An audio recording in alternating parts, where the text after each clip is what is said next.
लड़के लेंगे पाकिस्तान। दोनों हाथ में तेज हथियार लिए मुस्लिम दंगाइयों का कई गुट उतर गए कोलकाता के सड़कों पर। लक्ष्य एक ही, कोलकाता में कोई हिंदू नहीं रहेगा। कोलकाता पुलिस को छुट्टी दे दिया गया।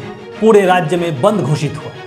हिंदुओं को अपने बस में नहीं किया गया, इसलिए सीधी कार्रवाई दिवस यानी डायरेक्ट एक्शन प्लान।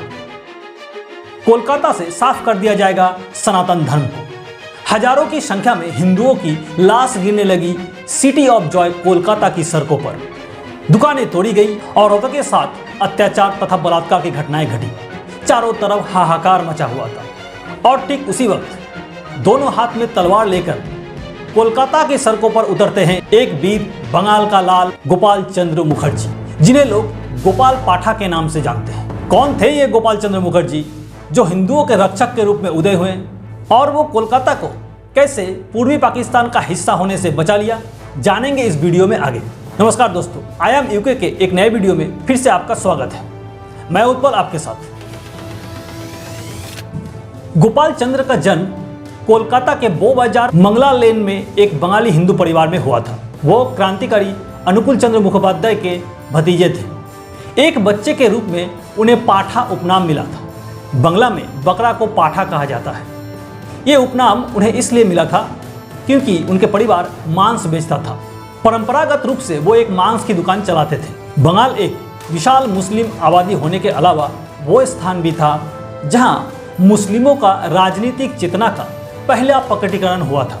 ढाका में ही उपमहाद्वीप के मुसलमानों की हितों के रक्षा के लिए अखिल भारतीय मुस्लिम लीग की स्थापना हुई थी। 16 अगस्त 1946 के कोलकाता दंगों की शुरुआत अखिल भारतीय मुस्लिम लीग के द्वारा सीधी कार्रवाई दिवस के आह्वान से ही हुई थी, जिसका उद्देश्य भारतवर्ष से ब्रिटिशों के जाने के बाद पृथक मुस्लिम मातृभूमि के मांग पर जोर देना था।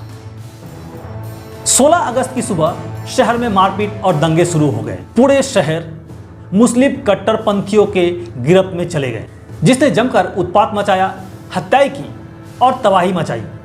कहा जाता है कि बंगाल के तत्कालीन मुख्यमंत्री हुसैन साहिद सोहरावर्दी ने भीड़ को आश्वासन दिया था कि यदि वे शहर में अपनी गतिविधियां शुरू करने का निर्णय लेते हैं तो सशस्त्र मुसलमानों के खिलाफ कोई कार्रवाई नहीं की जाएगी। India's partition the story of imperialism in retreat के लेखक D.N. पाणिग्राही ने भी 1946 के ग्रेट कोलकाता हत्याकांड के शुरुआती दिनों में पुलिस तथा सेना की निष्क्रियता का जिक्र किया है। इन्हीं अराजकता के बीच गोपाल चंद्र मुखर्जी का उदय हुआ, जिन्हें गोपाल पाठा के नाम से जाना जाता है।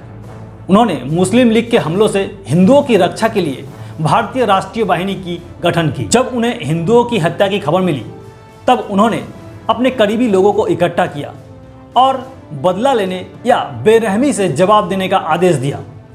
उन्होंने स्पष्ट निर्देश दिए थे कि हर एक हत्या के बदले 10 हत्याएं की जाए। भारतीय राष्ट्रीय वाहिनी के सदस्य चाकुओं, तलवारों, लाठियों और रॉड से लैस थे।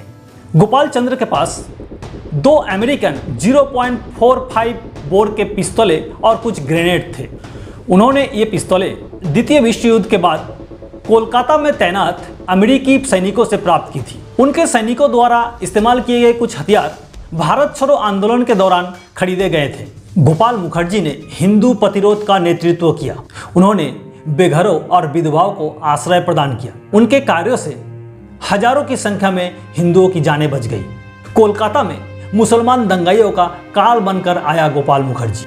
पहले गोपाल पाठा और उनके साथियों ने हिंदू इलाके में मुस्लिम लीग और मुस्लिम नेशनल गार्ड के दंगाइयों को खत्म किया। उसके बाद मुस्लिम इलाके में जाकर उन दंगाइयों को मौत के घाट उतार दिया, जिन्होंने हिंदू औरतों की इज्जतें लूटी थी और उनकी हत्या की थी। उस वक्त कलकत्ता के मुसलमानों को शहर छोड़कर भागना पड़ा।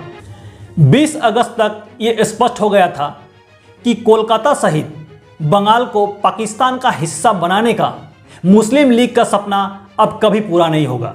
हिंदू प्रतिरोध की ताकत को समझते हुए मुस्लिम लीग ने गोपाल मुखर्जी से हत्याएं बंद करने की अपील की। वो इस शर्त पर सहमत हुए कि मुस्लिम लीग पहले अपने सदस्यों को निरस्त करे और हिंदुओं की सभी तरह की हत्याएं रोकने का वादा करे। गोपाल मुखर्जी उन कारणों में से एक थे जिन्होंने कोलकाता को पूर्वी पाकिस्तान का हिस्सा होने से बचा लिया। कहा जाता है कि उन्होंने महात्मा गांधी के सामने हथियार डालने से इनकार कर दिया था, क्योंकि जिस वक्त मुस्लिम दंगाइयों ने कलकत्ता में कत्लेआम मचा रहे थे उस समय महात्मा गांधी ने उन लोगों से कोई अपील नहीं की। कोलकाता की हत्याकांड भारत के इतिहास में एक दुखद घटना थी, लेकिन इसने गोपाल मुखर्जी जैसे व्यक्तियों की भूमिका को भी उजागर किया जिन्हें आज वीरता के लिए जाना जाता है।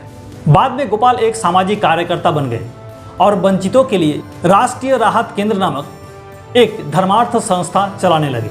तो ये था दोस्तों गोपाल मुखर्जी और गोपाल पाठक का इतिहास। वीडियो कैसा लगा कमेंट करके हमें जरूर बताएं। चैनल में नए हैं तो चैनल को सब्सक्राइब कर लें, क्योंकि इसी तरह की रोचक और तथ्यपूर्ण वीडियो मैं आपके लिए लाता रहता हूँ। आज के लिए इतना ही, मिलते हैं अगले हफ्ते फिर एक नए वीडियो के साथ। तब तक के लिए सुरक्षित रहें, स्वस्थ रहें।